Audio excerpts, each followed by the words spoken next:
qui est secrétaire permanent du programme élargi de vaccination au ministère de la Santé, je suis sûre que depuis quelques mois, il y a la piste du vaccin qui a été évoquée comme mesure de protection optimale pour la société et même l'économie. C'est la situation épidémiologique qui impose la recherche de solutions à une maladie. On aurait préféré qu'on ne soit pas en épidémie, qu'il n'y ait même pas de pandémie pour qu'on ne soit pas obligé à proposer des solutions. Donc, on ne peut pas être fier que maintenant on parte vers une solution vaccinale.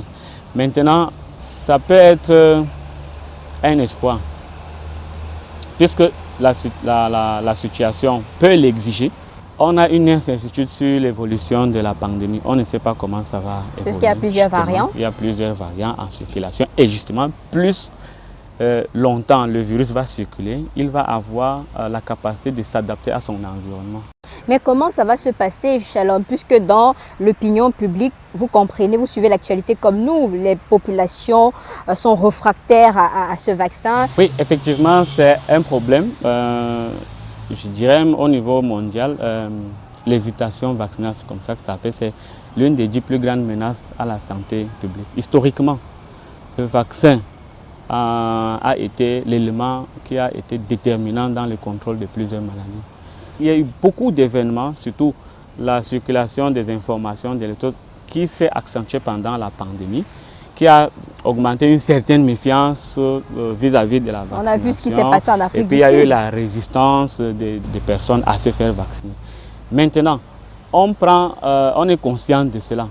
On est conscient de cela, mais on sait que de façon scientifique, lorsqu'on a une maladie virale, le vaccin est une des solutions. Si on en arrive à en avoir, si on a le privilège d'avoir un vaccin qui est efficace et qui peut permettre de contrôler l'épidémie en association avec les autres mesures. Mais aujourd'hui, on a plusieurs variants.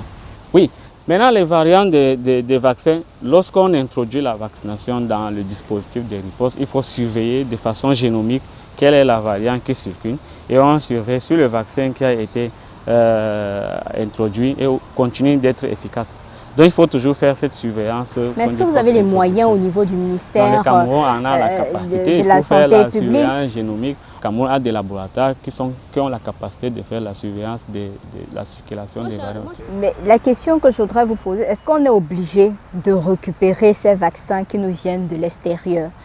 On peut décider au Cameroun de mettre l'accent sur les mesures barrières, attirer les uns et les autres sur un comportement bien précis et prendre des décisions un peu comme ailleurs pour dire ok, pour limiter la propagation du Covid-19 au Cameroun, on interdit les cérémonies, on fait ci, on fait ça et vraiment on n'accepte pas ces vaccins qui nous viennent de l'extérieur sans que personne ne maîtrise exactement quel est l'objectif final, quelle est l'efficacité de ce vaccin.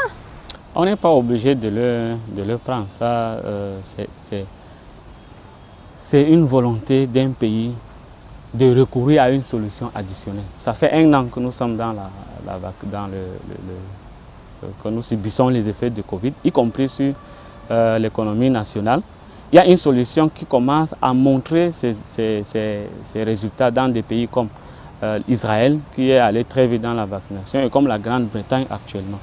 Alors, comme on a déjà eu un recul assez suffisant pour observer quel est son effet dans les autres pays. On n'a pas les mêmes morphologies, on n'a pas les mêmes... Exactement. Voilà. C'est à vous maintenant de faire votre préférence en examinant les données liées à la mise au point des vaccins ou vos données épidémiologiques pour choisir qu'est-ce qui est mieux pour votre pays. Et ensuite... Mais vous qui êtes au niveau du programme, quel est le vaccin qui est choisi pour le contexte camerounais et qui va certainement vous amener à atteindre vos objectifs, quitte à protéger votre population? Non, le choix des vaccins en fait repose sur un groupe consultatif indépendant formé d'experts en la matière, des experts camerounais.